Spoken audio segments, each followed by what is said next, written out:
क्या आपने कभी सोचा है कि जब दो कारें टकराती हैं तो एनर्जी कहां जाती है? जोर की आवाज, पिचकी हुई धातु, यह साफ है कि एनर्जी ट्रांसफॉर्म हो गई है। यह इनइलास्टिक कोलिजन का एक क्लासिक उदाहरण है, जहां एनर्जी तो कम हो जाती है, लेकिन कुछ महत्वपूर्ण स्थिर रहता है। जानने में दिलचस्पी है? आइए इनइलास्टिक कोलिजन की दिलचस्प दुनिया में उतरें। हम एक्सप्लोर करेंगे कि कैसे मोमेंटम इन कोलिजन में महत्वपूर्ण भूमिका निभाता है, तब भी जब काइनेटिक एनर्जी को नुकसान होता है। इन रोजमर्रा की घटनाओं के पीछे के फिजिक्स को जानने के लिए तैयार हो जाइए। फिजिक्स की दुनिया में कोलिजन को दो मुख्य प्रकारों में वर्गीकृत किया गया है, इलास्टिक और इनइलास्टिक। इनइलास्टिक कोलिजन वे होते हैं जहां गतिज ऊर्जा, गति की ऊर्जा संरक्षित नहीं होती है। इस एनर्जी का कुछ हिस्सा गर्मी, ध्वनि या यहां तक कि शामिल वस्तुओं के विरूपण जैसे अन्य रूपों में बदल जाता है। हालांकि यहां एक अच्छी बात है, भले ही एक इनइलास्टिक कोलिजन में गतिज ऊर्जा खो जाती है, सिस्टम का कुल मोमेंटम स्थिर रहता है। इन कोलिजन को समझने के लिए मोमेंटम कंजर्वेशन का यह सिद्धांत मौलिक है। इनइलास्टिक कोलिजन का एक विशेष मामला तब होता है जब टकराने वाली वस्तुएं प्रभाव के बाद एक साथ चिपक जाती हैं। इसे पूरी तरह से इनइलास्टिक कोलिजन के रूप में जाना जाता है। कल्पना कीजिए कि मिट्टी का एक ढेला दीवार से टकराता है और उससे चिपक जाता है। सभी प्रारंभिक गतिज ऊर्जा अन्य रूपों में परिवर्तित हो जाती है, मुख्यतः गर्मी। कार दुर्घटनाओं के विश्लेषण से लेकर उपपरमाणु कणों की गतिशीलता को समझने तक विभिन्न क्षेत्रों में इन कोलिजन के गंभीर निहितार्थ हैं। हालांकि यह देखने में सरल लगते हैं। अब आइए इलास्टिक और इनइलास्टिक कोलिजन के बीच स्पष्ट अंतर करें। इलास्टिक कोलिजन में मोमेंटम और काइनेटिक एनर्जी दोनों संरक्षित हैं। बिलियर्ड गेंदों के टकराने की कल्पना कीजिए, वे कम से कम ऊर्जा हानि के साथ एक दूसरे से टकराती हैं। इसके विपरीत इनइलास्टिक कोलिजन में ऊर्जा हानि शामिल होती है, मुख्य रूप से आंतरिक घर्षण और वस्तुओं को विकृत करने के लिए आवश्यक ऊर्जा के कारण। मुख्य बात, मोमेंटम कंजर्वेशन दोनों प्रकारों पर लागू होता है, लेकिन काइनेटिक एनर्जी कंजर्वेशन केवल इलास्टिक कोलिजन के लिए होता है। भाग 5, वास्तविक दुनिया में इनइलास्टिक कोलिजन। इनइलास्टिक कोलिजन हर जगह है, चाहे आप शहर की सड़कों पर हों या हाईवे पर। हर जगह आपको इनइलास्टिक कोलिजन के उदाहरण मिलेंगे। एक कार दुर्घटना के बारे में सोचें। वाहनों का टकराना गतिज ऊर्जा की एक महत्वपूर्ण मात्रा को अवशोषित करता है, जिससे यात्रियों पर प्रभाव कम होता है। यह ऊर्जा टकराव के दौरान गर्मी, ध्वनि और विकृति में बदल जाती है।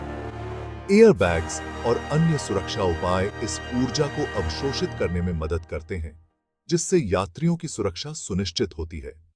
खेलों में फुटबॉल या रग्बी में टैकल इनइलास्टिक कोलिजन के प्रमुख उदाहरण हैं। खिलाड़ी एक दूसरे से टकराते हैं और उनकी गतिज ऊर्जा का एक हिस्सा गर्मी और ध्वनि में बदल जाता है। यहां तक कि कील ठोकने के साधारण कार्य में भी इनइलास्टिक कोलिजन शामिल हैं।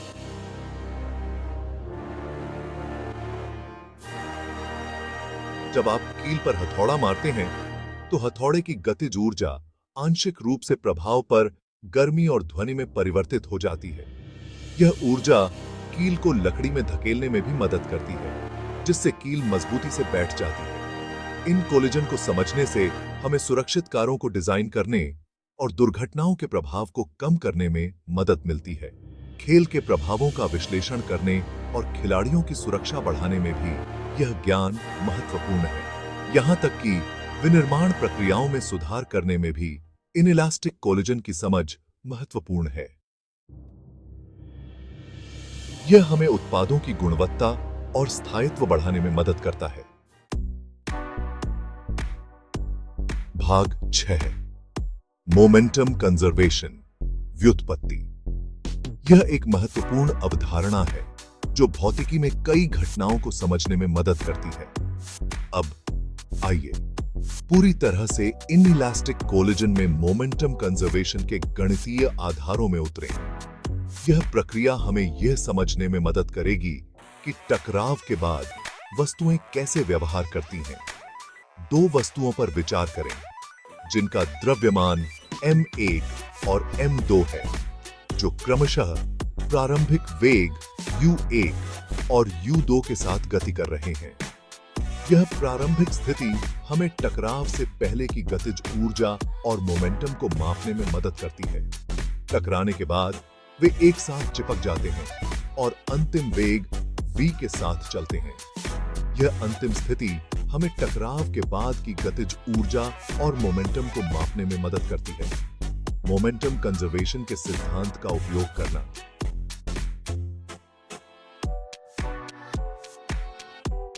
टकराव से पहले का कुल मोमेंटम टकराव के बाद के कुल मोमेंटम के बराबर होता है।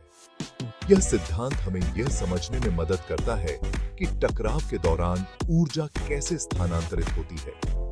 तो m1 u1 plus m2 u2 बराबर mm1 प्लस m2 v। यह समीकरण हमें यह दिखाता है कि टकराव के बाद भी कुल मोमेंटम स्थिर रहता है। यह समीकरण इस बात पर प्रकाश डालता है कि भले ही गतिज ऊर्जा नष्ट हो जाती है, प्रणाली का कुल मोमेंटम स्थिर रहता है। यह अवधारणा हमें यह समझने में मदद करती है कि ऊर्जा और मोमेंटम कैसे जुड़े हुए हैं और वे टकराव के दौरान कैसे व्यवहार करते हैं। भाग 7 अभ्यास समस्या, थ्योरी को अमल में लाना।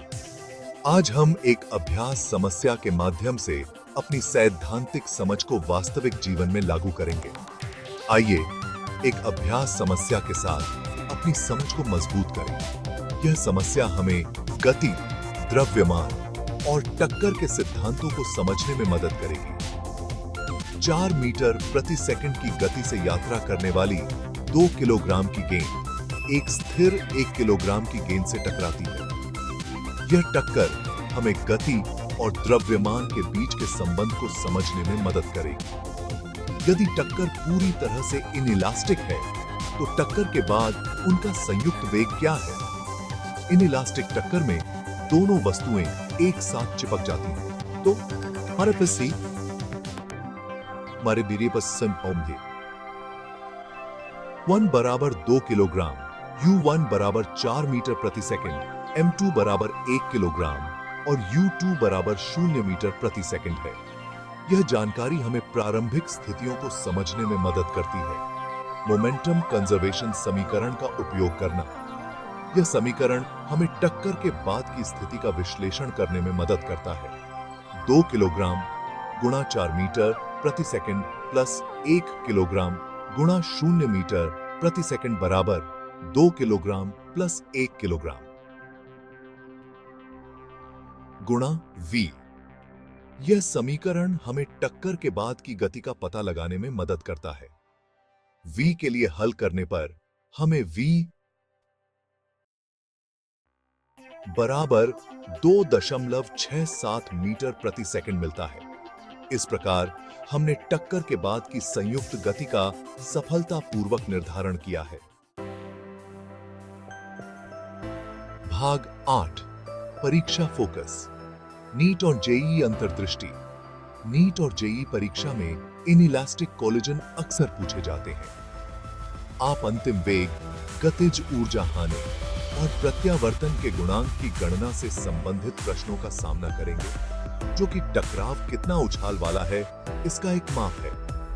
मोमेंटम कंजर्वेशन, गतिज ऊर्जा हानि और विभिन्न प्रकार के इनइलास्टिक कोलिजन की अवधारणाओं को समझने पर ध्यान दें। इस विषय में उत्कृष्टता प्राप्त करने के लिए संख्यात्मक समस्याओं को हल करने और वास्तविक दुनिया के उदाहरणों का विश्लेषण करने का अभ्यास करें। भाग 9 मुख्य बातें। इनइलास्टिक कोलिजन संक्षेप में। इनइलास्टिक कोलिजन मुख्य रूप से आंतरिक घर्षण और विरूपण के कारण गतिज ऊर्जा के नुकसान की विशेषता है। हालांकि सिस्टम का कुल मोमेंटम स्थिर रहता है, पूरी तरह से इनइलास्टिक कोलेजन में वस्तुओं का प्रभाव के बाद एक साथ चिपकना शामिल है। वास्तविक दुनिया के उदाहरणों में कार दुर्घटनाएं, स्पोर्ट्स टैकल और औद्योगिक प्रक्रियाएं शामिल हैं। पूरी तरह से इनइलास्टिक कोलेजन में मोमेंटम कंजर्वेशन के लिए महत्वपूर्ण समीकरण याद रखें। 1u1 प्लस m2u2 बराबर m1 प्लस m2 OBV।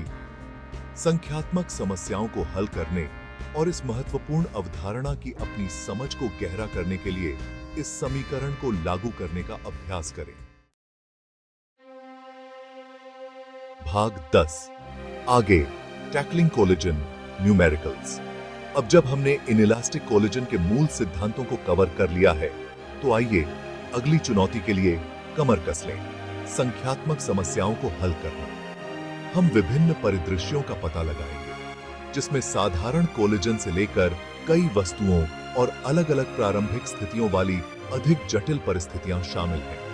इन आकर्षक और चुनौतीपूर्ण समस्याओं से निपटने के लिए मोमेंटम कंजर्वेशन, गतिज ऊर्जा हानि और प्रत्यावर्तन के गुणांक के अपने ज्ञान को लागू करने के लिए तैयार हो जाइए।